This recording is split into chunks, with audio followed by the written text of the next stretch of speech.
Heyo everybody, Haku here with my review of Tower of God, Chapter 294, Season 2, Episode 214. And this one I actually thought it was shorter than usual, and I feel like a lot of people are probably going to end up saying that in the comments and stuff. And I feel like we may have got a little bit less story than usual, but what we did get, in my opinion, is...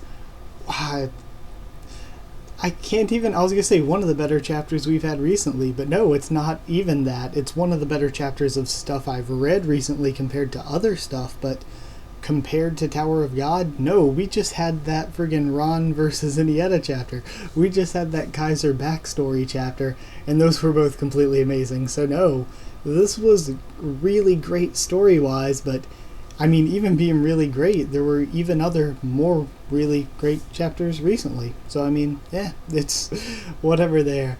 But, yeah, I'll break it down part by part and give my thoughts on the different things we've seen. And the writing in this one was just so good, even though, like I said, there wasn't as much content, but the content that was there was just so well woven. And I'll go through it part by part. So, let's do that before we get into the basic thoughts. Starting off, we see that Alphine's like, you know what, tell you where Kaiser is, I'd rather kill myself than to betray Kaiser or whatever. But then Bomb stops her from killing herself using the reverse flow control, and he steals her name, but like the way he's talking, the way he was just so cold and savage, and he's like, you know, if right now I had to choose between saving Kaiser and taking down the name hunt station, I'd take down the station. Like that cold side of Bomb, and where he's like, and you know what, if a tragedy has to happen to you guys for me to save my friends, you brought that upon yourselves. Like, hearing that from Bomb was just freaking crazy. It was so good. Yeah, and then we see Kaiser actually, we get her thinking about like her guilt, and now she's racked with guilt, and we see a flashback of her as a kid with her mom, and just getting deeper and deeper into Kaiser's guilt-stricken mentality. Like, I love Kaiser so much. Her story is so good, which is why whether we take down Kaiser and possibly kill her, making it a huge tragedy, or we save her, like, it's going to be a really, really good story either way. Because, like Mom said, what she's doing is wrong. So, I mean, if we have to take her out and kill her, it's a huge tragedy, but Bomb is still sort of in the right. So, like, it is just, it's so well written right here, and I love Kaiser's character so much. She's quickly growing to be one of my favorite Tower of God characters, to the point where, like, next spring, I think this spring was when I made my favorite Tower of God characters video. I'll just have to make another one next spring, because I think a lot of them have changed a lot in just a year. Less than a year right now, but I think in a year they will have changed a lot. So, getting off of that weird side note, we go back to Bomb's group running through the halls. We found out that he had ordered Alphine.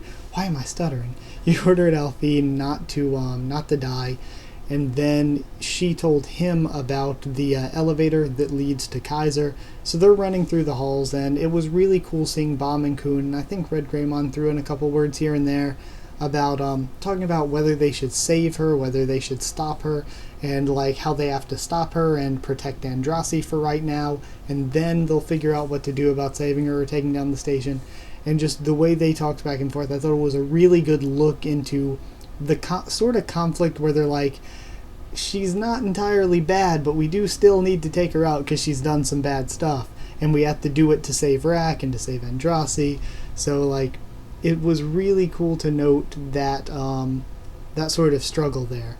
But they end up running into ship, and oh man, the fake out betrayal was real. That was such a good scene. Like, it felt so genuine. I thought it was real. I thought it was maybe not the most unpredictable thing, and maybe not the most, like, relationship destroying thing, because we know that he probably would have tried to stop them in order to protect Andrasi. And honestly, Ship's speech was really, really great about how he's like, well, they don't know I'm here, but Hatsu and Andrasi, they're really, really good people, and they're fighting for the greater good, and you guys want to do something that could put Andrasi in danger. So I'm sorry, but I gotta do what I gotta do. I loved that type of speech he had. Then he throws a Shinsu bomb, and we find out that the Shinsu... Oh, yeah, also I'll bring in the funny Pokemon Go references. I really liked those. Pop culture references usually work and are usually pretty funny in this sort of thing.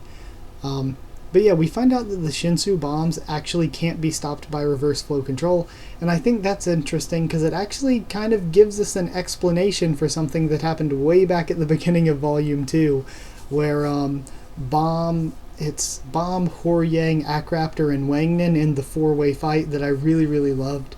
But while they're in that four-way fight, Wangnan is actually able to hit Bomb and knock the crap out of him with one of the Shinsu bombs, and everybody's like, whoa, how the hell did he injure him?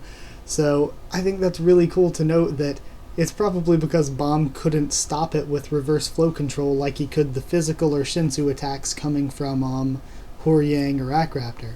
So I think that's really cool that now all these years later this might finally be the explanation for that. Or at least what we can probably take as an explanation for that. But the Shinsu bomb blows up the entrance to the escalator, and it's just so cool the way the flames and stuff are behind Ship, and he's like, so what you gonna do now, Kun? It was so good. And then we actually cut and we get to see more of Shiliel and Hatsu, and Shiliel's just knocking Hatsu's attacks away. She hits a really hard thrust on him and cracks his sword, and I laughed. You saw during the live reaction, I was like, how many swords is he gonna go through? Another one got cracked.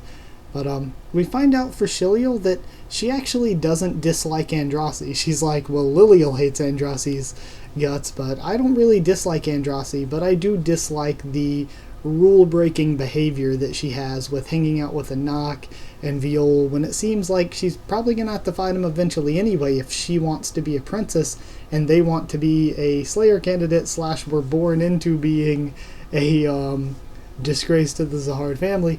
So I kind of get what she's saying where she's like, being a princess is hard and you have to make a lot of sacrifices like not being able to be with a man or whatever for that power. And she's like, but Andrasi's breaking all these rules and not making those sacrifices that the rest of us have to make. So I kind of see where she's coming from, where she's like, I don't dislike Andrasi, I just dislike the decision she's making right now. And then we have a really, really awesome speech from Hatsu about how, well, if that's fate, then just kick fate's ass or like fight against destiny or whatever. And it's a really cool speech while he's drawing the red sword. So now we're going to hopefully get to see some more of Hatsu's new powers, which I'm really, really looking forward to because I love Hatsu as a character. And then moving on past that, I think we end off with seeing Kaiser again, getting her thinking more to herself, like, why would Alphine do that? The escalator actually does lead here, but it's a deadly trap, and if they get on it, it'll kill them by surprise with an explosion. So, then while she's thinking, she's like, man, but if Juvial Grace does die, maybe my family will forgive me. Maybe I can leave this place. And it shows that part inside of her that wants to leave, that doesn't want to do these bad things. She just wants her family to forgive her. And from there, we get Bomb busting up in the throne room. What up, bitches? I'm here. He's wearing the wig, of course, because Kaiser has not yet seen Bomb without the wig. She doesn't know that Bomb is Viol. So she's like, oh shit, Juvial Grace is here. And he's like, I've come for your name. And the ending was so good. Seeing Bomb bust in there, seeing her surprise, and then cutting to Ship with the flame still burning behind him, like, Bomb, Kun, don't mess this up. That was so good. Like, my hype for Ship was and is so real because of that. Like, the relationship where he's like, Andrasi's in trouble, but I trust you. You guys are my friends. I'm gonna get you to Kaiser, because the only way there is that one floating island, and he had to have told him about it because Kun and them, they were about to get on that escalator and kill themselves. So Ship saved them, sent them to Kaiser. Good guy Ship.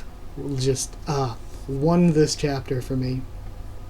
And like, the art I feel for this chapter was a little bit lower than usual. The length and content we got was a little bit lower than usual, but even with all that, the story was so good that I was like, I wanted to give this an 8 out of 10, like 8 out of 10, just for the story being so good, even with that taken into consideration. but I think the ending made me bump it up even more, so I'm going to give it like 8.5 fake out betrayals out of 10, just because it was so good. It was so well woven, and the ending really pushed it over the top for me. So even though it's shorter, even though the art was a little less great, honestly, the stuff with Bomb busting into Kaiser's throne room was really great art, though. So, I mean, still not bad. It's just a little bit less than what we've gotten recently. So, yeah, 8.5 out of 10. And I just want to say what I'm hoping we get next chapter, or what I'm hoping we get soon. Like, I'm liking seeing Bomb a lot, and I'm liking the Kaiser stuff. And you guys know that Kaiser is one of my favorite characters, growing to be one at least.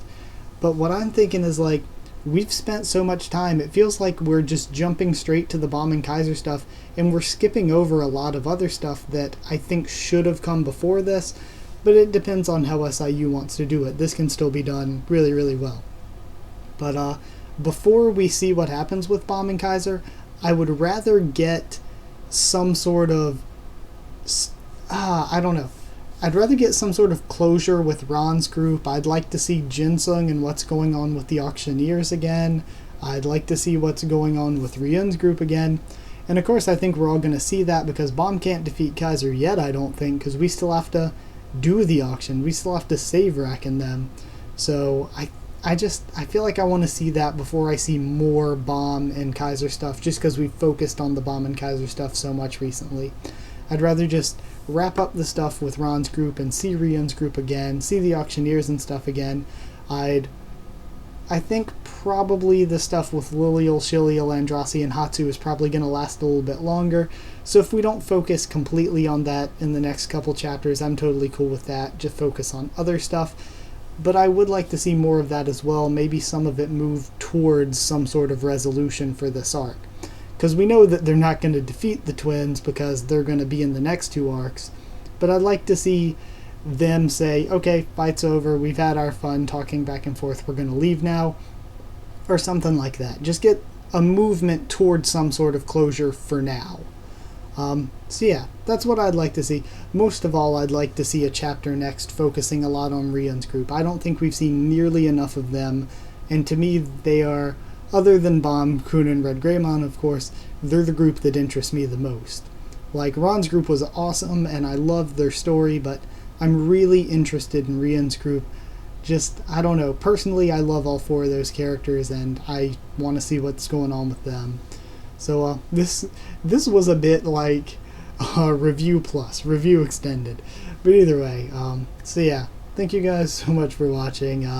Like if you did like this video, comment down there and tell me what you thought of this chapter and what you thought of my thoughts on it. Subscribe for more Tower of God, Fukigen no Mononoke, One Piece, and a bunch more. And follow on Twitter if you want, and I'll try to keep you updated there and stuff with the channel and everything. That's it. So thank you once again for watching, and I'll see you all next time.